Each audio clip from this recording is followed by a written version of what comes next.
இந்தாங்க குட்டிமா.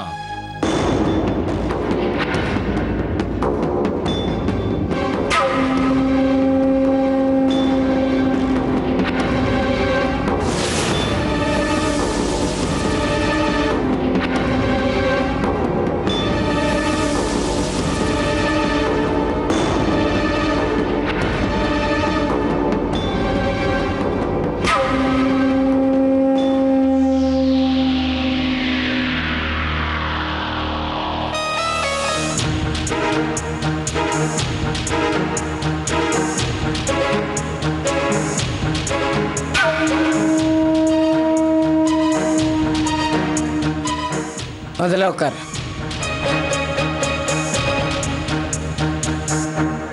கனிகா, நீ ரொம்ப பயந்து போயிருக்காது எனக்கு தெரியும். ஆனால் நான் இப்போ இதெல்லாம் உன்னோட நன்மைக்காக மட்டும்தான் செய்கிறேன், தெரிஞ்சுக்க. ஒரு குழந்தைக்கு அம்மாவானதுக்கு அப்புறமும் உன்னோட புத்தி இன்னமும் குழந்தை மாதிரியே தான் இருக்கு. இது வரைக்கும் உன்னால் எதையுமே புரிஞ்சுக்க முடியலை. உன் நல்லது எது கெட்டது எது, நான் உன்னோட அம்மா தாங்கிறத, உன் புருஷன் எவ்வளோ பொறுப்பானவனாக இருக்கணுங்கிறத ஏன் மறந்த? உங்ககிட்ட ஏதாவது தப்பு இருந்தாலும் அவங்க தானே அதை திருத்திக்கிட்டு போகணும். அவள் அதுக்கெல்லாம் தகுதியானவன் இல்லை. அதனால தான் நீ தப்பு பண்ணுறதை நான் மறுபடியும் தடுத்தேன். என்ன கொஞ்சம் பாரு. என் கண்ணில் உனக்கு கோபம் மட்டும்தான் தெரியுதா? நீ கஷ்டப்படக்கூடாதுன்னு என் மனசு வேதனைப்படுறது என் கண்ணு மூலமாக உனக்கு தெரியலையா? உன்னை நான் மகா பண்டிதினி ஆக்கி பார்க்கணுன்னு ஆசைப்படுறேன். ஆனால் நீ இப்போ தேவையில்லாமல் அவனோட போய் கஷ்டப்படுறத நான் விரும்பலை. கொஞ்சம் யோசிச்சு பார்த்தியா? இப்போ தேவாவையும் ராதிகாவையுமே நீ எடுத்துக்கிட்டு பாரு. சொன்னாலே அவருக்கு எவ்வளவு கோபம் வருது. எந்த ஒரு இடத்துலையாவது விட்டு கொடுக்குறாங்களா? என் பேச்ச கூட கேட்கவே இல்லையே. கொஞ்சமாவது யோசிச்சு பார்த்தியா? அந்த மாதிரி இருக்கிறது தான் உண்மையான அன்புக்கு அடையாளம். கனிகா, ஏன்னா தேவாவோட மனசுக்குள்ள அவ்வளவு ஆழமான காதல் இருக்கு.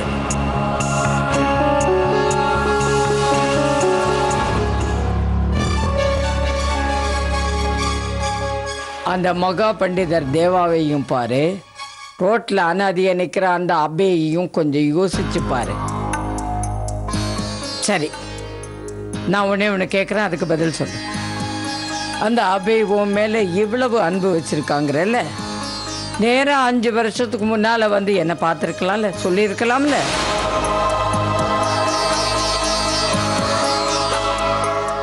ஏன்னா அவர் எனக்கு வேற ஒருத்தரோட கல்யாணம் ஆயிடுச்சுன்னு நினச்சிட்டு இருந்தார். ஓஹோ, அதான் விஷயமா? நேராக வந்து என்கிட்ட எல்லா விஷயத்தையும் எடுத்து சொல்லியிருக்கலாமே கனிகா. கோழ மாதிரி ஒன்னையே நினச்சிக்கிட்டு வாழறேன்னு சொல்கிறானே அவன், அது அவ்வளவும் பொய்ன்னு உனக்கு தெரியலையா? இப்படி கோழ மாதிரி வாழறவன் உன்னை வச்சு எப்படி காப்பாற்றுவான்னு நினைக்கிறேன்? எப்படி? இதோ தேவாவை பாரு, அவருக்கு நினைவே இல்லை.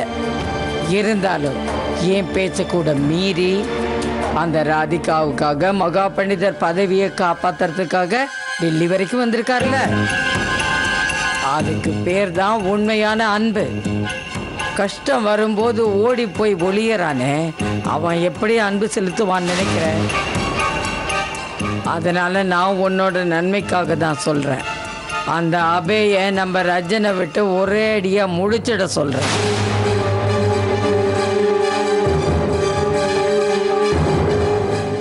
நல்லவனா இல்லாதவன் இந்த உலகத்துல இருக்க லாயக்கே இல்லை. இதை பாரு, நான் உன் நன்மைக்கு தான் சொல்றேன். அவன் தேவாவை விட உன் மேல அதிக அன்பு வச்சிருக்கிறதா நீ நினைக்கிற. அந்த நம்பிக்கையில தானே அவன் ஃபோன் பண்ண உடனே நீ ஓடி போன. இதை விட முட்டாள்தனம் இந்த உலகத்தில் வேற எதுவுமே இல்லை. நாளைக்கு உனக்கு கல்யாணம் ஆச்சுன்னா தேவா கூட, அதுக்கப்புறம் நீங்கள் 2 பேரும் என்னைக்கு ஒன்றா ஒத்துமையாக இருக்க போறீங்க. அதுக்கப்புறம் நாம் அதிகாரத்தோட தேவாவோட வாழ்க்கையிலேருந்து ராதிகாவை ஒரே அடியா அனுப்ப போறோம். இந்த வீட்ல இருந்து ராதிகா மட்டும் இல்ல, அந்த குடும்பமே வெளியில போக போகுது. தேவாவோட வாழ்க்கையில அதுக்கப்புறம் துணையா இருக்க போறது நீ மட்டும்தான். அதுக்கப்புறம் அவர் மேல அன்பு செலுத்தி தானே ஆகணும். யோசி, தேவாவை கல்யாணம் பண்ணிக்கிட்டேன்னா அதுக்கப்புறம் நீ மகா பண்டிதினி ஆயிடுவ. இப்ப அந்த ராதிகாவுக்கு கிடைக்கிற கௌரவம் மரியாதை எல்லாமே உனக்கு கிடைக்கும். உன்னோட பதவி மகாராணியை விட அதிகமா போயிட போகுது. அதை யோசிச்சு பாத்தியா நீ? அதுக்கப்புறம் யாரும் உன் கால தரையில கூட பட விட மாட்டாங்க. ராணி மாதிரி மேல தூக்கி உட்கார வச்சிருப்பாங்க.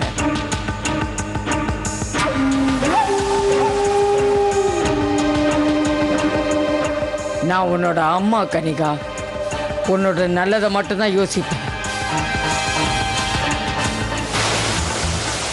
தேவா கிட்ட உன்னோட அதிகாரம் மட்டும்தான் இருக்கணும். இந்த விஷயத்தை நீ புரிஞ்சுக்க. கல்யாணம் ஆகிறதுக்கு முன்னால தேவா எப்படி வேணா இருக்கட்டும், நீ கவலையே படாத. கல்யாணம் ஆகிற வரைக்கும் எந்த ஒரு முட்டாள்தனமான காரியத்தையும் செஞ்சிடாதம்மா நீ. புரியுதா?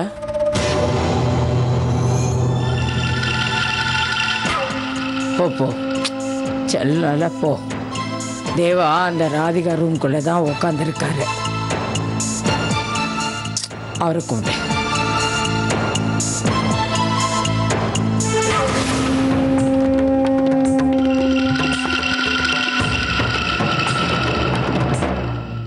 உங்களுக்கு ஆக்ரா போறதுக்கு நேரம் ஆயிடுச்சுல, கிளம்புங்க.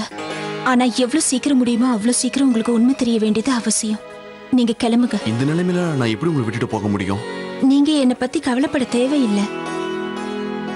இங்க வீட்ல எல்லாரும் இருக்காங்கல்ல என்ன பாத்துக்கிறதுக்கு. ரொம்ப நன்றி. நீங்க கிளம்புங்க. நான் நல்லா இருக்கேன்.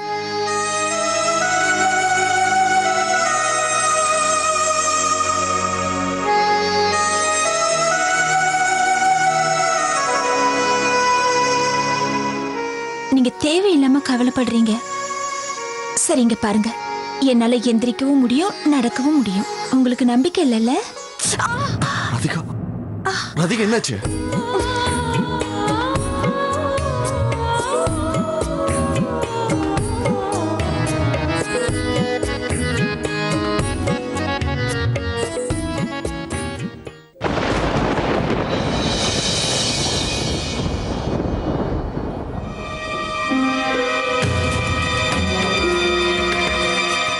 அம்மா உங்களை கூப்பிடுறாங்க.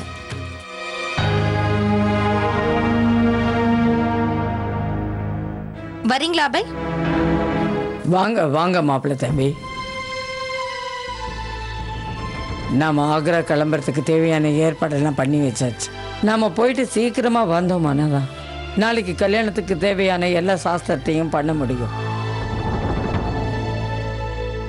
நாம போய் அங்க இருக்கிற வேலையை முடிச்சுட்டு சீக்கிரமா திரும்பி வந்துடலாம். சீக்கிரம் வாங்க.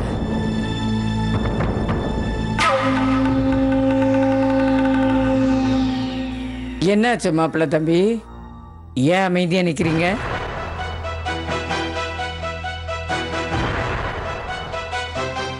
என்னாச்சு அபி? ராதிகா மறுபடியும் ப்ரோக்ராம மாத்திட்டாங்களா?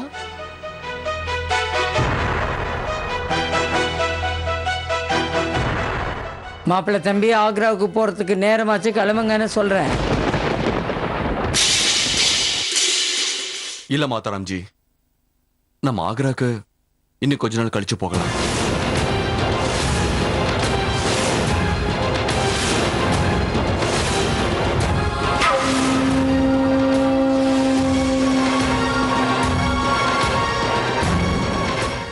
ஆனா அபய், நீங்க சீக்கிரமா ஆக்ரா போகணும்னு சொன்னீங்கல்ல, உங்களை பத்தின உண்மை தெரிஞ்சுக்கணும்னு சொன்னீங்கல்ல. அந்த உண்மை தெரியாம தானே நீங்க இவ்ளோ குழப்பமா இருக்கீங்க. திடீர்னு ஏன் உங்க முடிவை அப்படி மாத்திக்கிட்டீங்க? அதான் சொன்னார்ல குட்டிமா, ராதிகாவுக்கு இங்க உடம்பு சரியில்லை, அதனால அவர் இங்க கண்டிப்பா இருந்தாகணும்ல.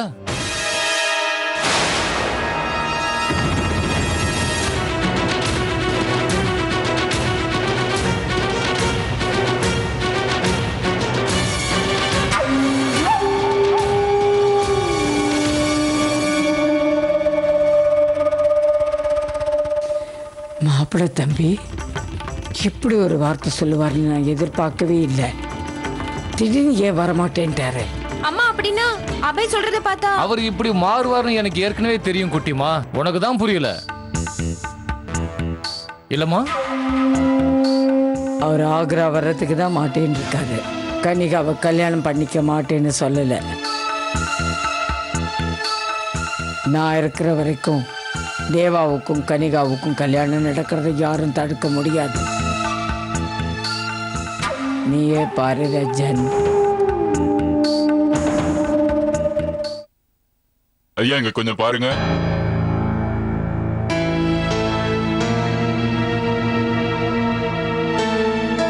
நான் பிருந்தாவன கிருஷ்ணன் கோவில்ல இருந்து நலங்குக்கு மஞ்சள் கொண்டு வந்திருக்கேன். இத மகா பண்டித குடும்பத்தை சேர்ந்தவங்க கிட்ட கொடுக்கணும். நீங்க கொஞ்சம் சொல்ல முடியுமா எங்க இருக்காங்கன்னு? யாரு இதெல்லாம் கொண்டு வர சொன்னது? நான் தான் கொண்டு வர சொன்னேன்.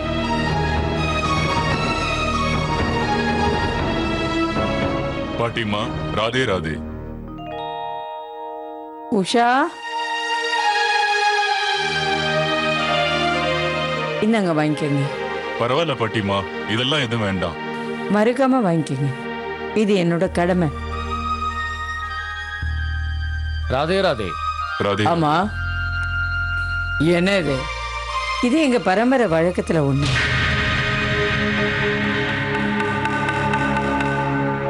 இதெல்லாம் முறையா பரம்பரையா பாரம்பரியத்தோட வாழறவங்களுக்கு தான் தெரியும். இது காலங்காலமா நடந்துட்டு வருது. கல்யாணம்னு செய்யணும்னா நலுங்கு வைக்கணுங்கிறது ஒரு முக்கியமான சடங்கு. இந்த சடங்கை நம்ம முறையா ஆரம்பிக்கணும்னா பையன் வீட்டிலேருந்து நலுங்கு வரணும், அப்புறம் தான் ஆரம்பிக்கணும்.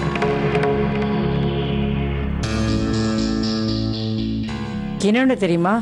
இந்த சடங்கை வச்சு எல்லாத்தையும் ஆரம்பிச்சாதான் கல்யாணம் பண்ணிக்க போற பொண்ணும் மாப்பிள்ளையும் காலமுறை சந்தோஷமா இருப்பாங்க. அதனாலதான் நான் ராதிகாவுக்காக பாக்ய பிகாரி கோவில்ல இருந்து இந்த நலுங்கு கொண்டு வர சொன்னேன். அது சரி, இந்த கல்யாணத்துல கனிகாவுக்கு யார் நலுங்கு கொண்டு வருவாங்க? அதை பத்தி நீங்க கவலைப்பட வேண்டாமா.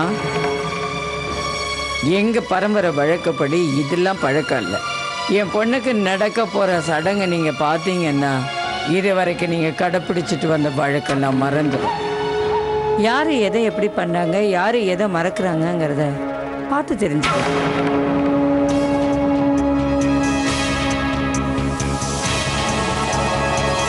அவங்க சொன்னதை நீ கேட்டல ரஜன்?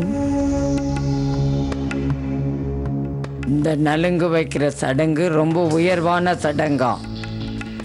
அவங்களே தெரியாம நம்ம கிட்ட சொல்லிட்டு போயிருக்காங்க. நாம அந்த சந்தர்ப்பத்தை விட்டுடக்கூடாது. ஒவ்வொரு முறையையும் அவங்க சடங்கை விட அதிகமான அளவுல நாம பண்ணி காமிக்கணும். இன்னொரு விஷயம் ரஜன், இப்ப பையன் வீட்டிலேருந்து நலுங்கு வரணும்னு அவங்க சொன்னாங்கல்ல, அந்த பிகாரி கோயிலேருந்து வரவழைச்சாங்கல்ல, அதே மாதிரி நாமளும் நம்ம கனிகாவுக்காக நலுங்க வரவழைக்கணும். ராதிகா அதை வைக்க கூடாது.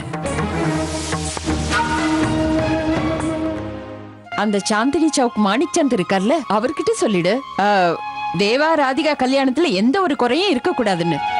சரிம்மா, ரொம்ப சரியா சொன்னீங்க அம்மா. நான் கூட டெக்கரேஷன் பண்ணவங்கள்ட்ட ரொம்ப ஸ்ட்ரிக்டா சொல்லிட்டேன், வீட்டுல ஒரு இடம் விடாம எல்லா இடத்தையும் அலங்கரிக்கணும்னு. ஏதாவது ஒரு இடத்த விட்டுட்டீங்க, அதுக்கப்புறம் நான் உங்களுக்கு கொடுக்க வேண்டிய பணத்தை கட் பண்ணிடுவேன்னு சொல்லிட்டேன். நான் கூட சாஸ்திரி குடும்பத்துல எல்லாருக்கும் சொல்லிட்டேன். அப்படியா? நல்ல வேலை செஞ்சீங்கம்மா. பாட்டிமா, உங்க கையில என்ன மறைச்சு வச்சிருக்கீங்க? இது நம்ம ராதிகாவுக்காக கோவில்ல இருந்து வந்த நலுங்கு. அட, இதை எப்ப நீங்க வாங்கி வச்சீங்க? வாங்கி வைக்கல வைஷாலி, நான் இதை பிருந்தாவனத்துல இருக்கிற கோவில்ல இருந்து இப்பதான் கொண்டு வர சொன்னேன்.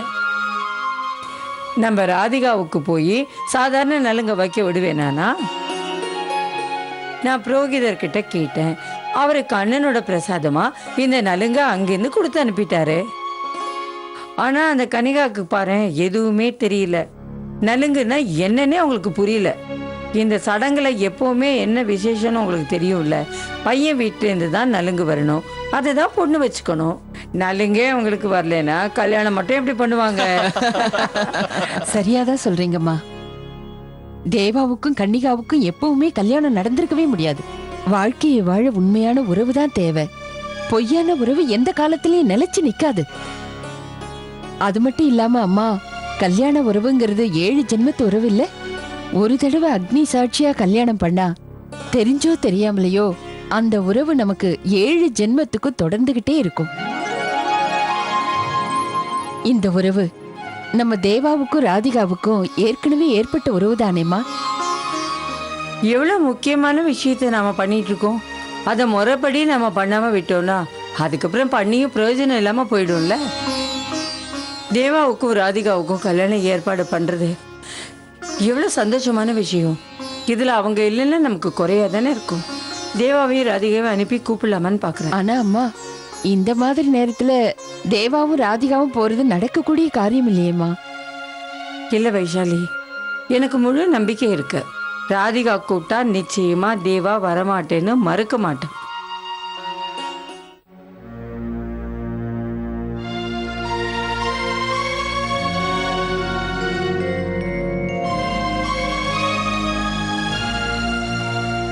நீங்க இன்னும் இங்கே இருக்கீங்க?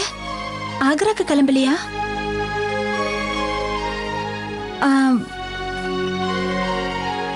இது என்ன? இது பால்ல மஞ்சள் போட்டு கொண்டு வந்திருக்கேன். உங்களுக்கு அடிபட்டு இருக்குல்ல, இது குடிச்சா சீக்கிரம் சரியா போயிடும். என்னாச்சு? எதுக்கு சிரிக்கிறீங்க? அது மஞ்சள் கலந்த பாலை ஜுரத்துக்கு தான் கொடுப்பாங்க. ஆனா எனக்கு வெறும் தலை சுத்தல் தானே. நீங்க என்ன நினைச்சு ஏன் இவ்ளோ கவலைப்படுறீங்க? இல்ல, எனக்கு என்ன தோணுச்சுன்னா பால்ல மஞ்சள் போட்டு குடிச்சா சரியா போயிடும்னு அதான் கொண்டு வந்தேன். தப்பா நினைக்கலன்னா உங்களுக்கு எந்த காலம் அடிபட்டு இருக்கோ அந்த காலம் நான் பார்க்கலாமா?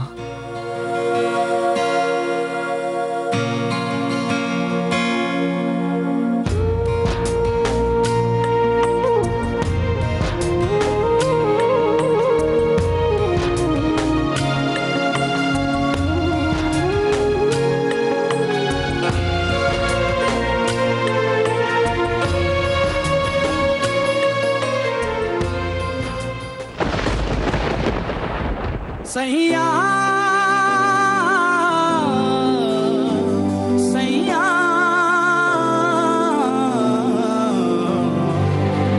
जो झूले प्यार से आराम से मर जाऊं. ரொம்ப வலிக்குதா?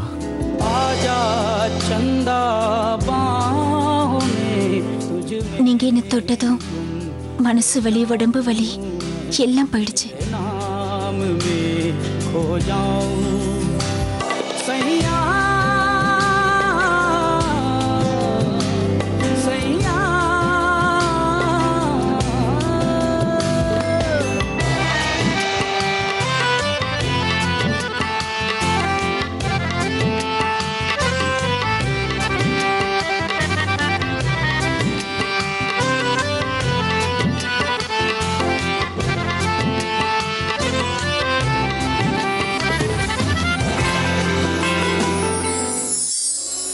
ஓகே, நீங்க ரெஸ்ட் எடுங்க, நான் கிளம்புறேன்.